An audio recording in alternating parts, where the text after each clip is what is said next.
Good morning, fellow nomads. We are headed off today to do some exploring in and around Moab, but I think we're going to go to Arches specifically to see if we can get in. Of course we're running late like we always do, but you know, it's the middle of the week. We should be able to get in. So we'll see. We'll show you Arches, tell you a little bit about what's going on, and whether you should, what you should know. And we found some back roads into Arches that we're going to share with you also in this video that might be worth exploring if you come out to Moab and you want to go to Arches National Park. So stay tuned.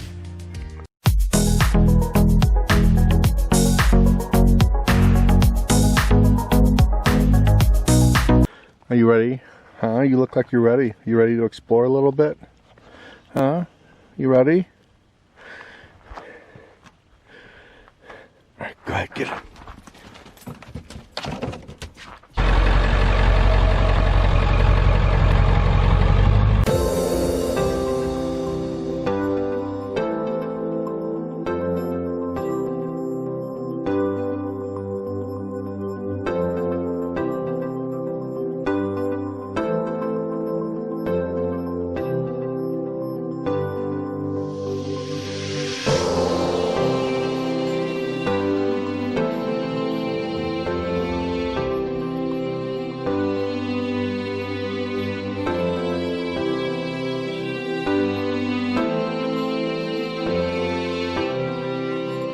So this is the Devil's Garden parking lot. It is also where the campground is. This is the last and largest parking lot in Arches. After you get through here, it's really a turnaround and you're going back towards the visitor center. This is the most popular day hike back over in this area. But if you're not here parked at 9 o'clock in the morning, odds are you're not going to be able to get into the park. It's 9 o'clock right now, and this parking lot is completely maxed out. In fact, they just closed this area as we were pulling in. So early bird gets the worm as far as Arches National Park goes. So this is Landscape Arch behind me, and apparently in 1991 there were people underneath the arch just kind of like, you know, hanging around, and they heard a large crackle sound. They thought it was thunder, and part of this arch fell. At the little kiosk sign right at the trail, someone actually captured a photograph of the arch actually collapsing. So because of that, they have stopped letting people go up under the arch, and they're kind of protecting it now because they feel that this arch isn't really gonna last forever, and they don't want, you know, people trapped under rocks. So but this is Landscape Arch, and it's only about like a mile from the trailhead. It's pretty easy to get to. And back there, that is Double O Arch, and you can also hike to that too.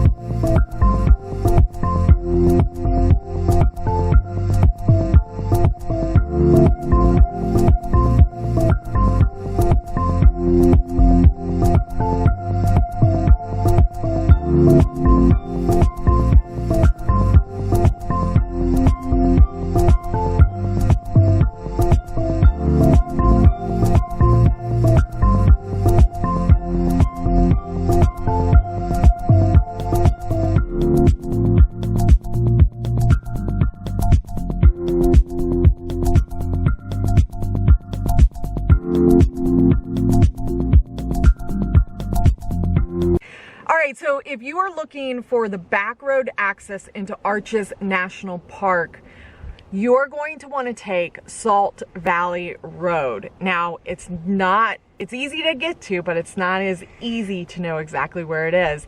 And the rangers don't exactly give up all that information very freely. They don't. They tell you you can't do it, but you can very easily. In fact, they don't want people to know you can do it. So we're actually a little skeptical about giving you guys this information, but it's just so much damn fun to come back out here and to take this road into Arches National Park. So if you are on 191, which is the main road that leads in and out of Moab, you're going to take 191. And I'm assuming coming from Moab, you're going to be headed north toward Highway 70. And it's going to be your last right-hand turn.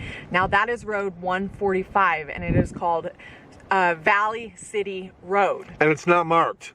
Valley City Road is on a GPS coordinates map, and you will be able to Google that road. You will not be able to Google Salt Valley Road. So once you take a right on 145, you are going to go probably about less than 2 miles in before you hit a right-hand junction for 144, which is Salt Valley Road. That is not marked at all. Nope. But it is your biggest sharp right-hand turn, and you will see the Book Valley, the Book Mountains right in front of you. And then you will see the La Salle Mountains directly in front of you when you take that right-hand turn onto Salt Valley Road. That's how you know you're going on the right direction in. And Forest Road 144 will take you all the way right up to the paved road in Arches National Park. In fact, you'll actually come out like where everybody's parking to go visit Balanced Rock, right? Yeah. And so it's really, really cool. So you're gonna hit, once you turn right on Salt Valley Road, you're gonna go approximately 12.5 miles on an extremely washboard road. It is a two-wheel drive access, but you are going to be going very, very slow in a two-wheel access. You're going to go approximately 12.5 miles, and that is going to put you directly at the trailhead of Tower Arch, which is the furthest most corner of Arches National Park. Now, if you want to continue, the two-wheel drive access road does continue all the way another about approximate 12 miles into the national park, but it is impassable in I would say in rain. Yeah. So just know that going in. Yeah, in fact, we are racing rain right now. We are actually on Forest Road 144. It's supposed to rain today in Moab, which is crazy. And so we're going to go check out the back way into Arches National Park and go see Tower Arch if the rain holds up. But there's also another road that you guys need to know about, and that is Shaffer Trail Road. And that comes out of Canyonlands National Park. It also comes out to Potash salt mining place. It's called Potash. So you're going to see a scenic byway road right when you go to a little bit south of the Arches National Park main entrance. It's a scenic byway road. It's called Potash. You're going to see the sign. You can take that road all the way, keep going. You're going to pass Corona Arch Trailhead. You're going to pass a bunch of places where people are climbing. You're going to kind of hug the Colorado River for a while. You're going to keep going, and then at the boat launch, it turns into a gravel road. And that gravel road is a 45-mile trail up and down, depending on which way you're going, in some of the most beautiful canyon scenery you will ever see in Moab. I mean, it's absolutely breathtakingly beautiful. We took Shaffer Trail Road down from Canyonlands, and it was quite the treat.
you do need to know about that road, it is not a two-wheel drive access road. It is a four-wheel drive recommended road, although we did do it in our two-wheel drive. We did do it in the van, yes. We would suggest you have a four-wheel drive to access that road. And a lot of patience. It took us just over 2 hours to get down from the national park to the pavement at the Podash boat launch. Yep. So those are the two entrances and the two secrets of Arches National Park and Canyonlands National Park, is that you can get in without ever going through the visitor center, without ever having to go and, you know, technically pay. You can get into those national parks, specifically Arches, because they close very early in the morning when it's very crowded. And so when they close, say, I think I'm going to spend 2 hours to get into the national park anyway. We'd recommend getting up very early in the morning to do these roads. Don't do these roads when it's any kind of inclement weather whatsoever. And just have patience. And these two roads that we just told you about are probably the most, that's where you're really going to get the scenery, and you're going to get away from all the crowds. So they're worth it. They are so worth it to get remote and to kind of get away from the tourist trap of everything. Yep. And actually see it like the locals. But do your research on these roads. Know if your car can handle it. Know if your navigation skills can handle it. Particularly Shaffer Trail Road. It's a lot more intimidating for those who are not experts. Yeah. We would suggest just coming into Moab and rent a 4x4 Jeep for a couple days and go have fun. So two roads get you into Arches and get you into Canyonlands without going through the visitor center, without going through the gate. Island of the Sky and Canyonlands. Island in the Sky, Shaffer Trail Road, drops you right up into Canyonlands or drops you right down into Moab, depending on which way you want to go. So I think one of the things that you need to really get when you come out here to Moab is you want to get a BLM map. That's what Ariane has. It's not a National Geographic map. It's not a National Forest map. It's a BLM map specifically for this area. And it's going to tell you everything. It's going to tell you where the roads are. It's going to tell you where the bike trails are. It's going to tell you where the hiking trails are. It's going to tell you where the off-road vehicle roads are. It's going to tell you everything. It's also going to tell you where you can boondock and you know, really go off the beaten path and be alone. So it's probably the best map you're going to get. It's also going to give you, because these roads back here are not marked, Ariane and I were able to find where we needed to go very easily just by looking at the BLM map. So definitely get a BLM map when you come out here. So one of the other things I've never seen on a YouTube video, especially about the RV life and specifically about Arches and Moab, is that there are a lot of secret places to go. There are a lot of different places and routes to get into the park from your RV. So like right behind me, if you look, that is Arches National Park. It's right there. It's possible from your RV, if you're boondocking in and around the Klondike Bluff area, Klondike Bluff Road, you can actually hike from your RV on an ATV trail right to Tower Arch in Arches National Park.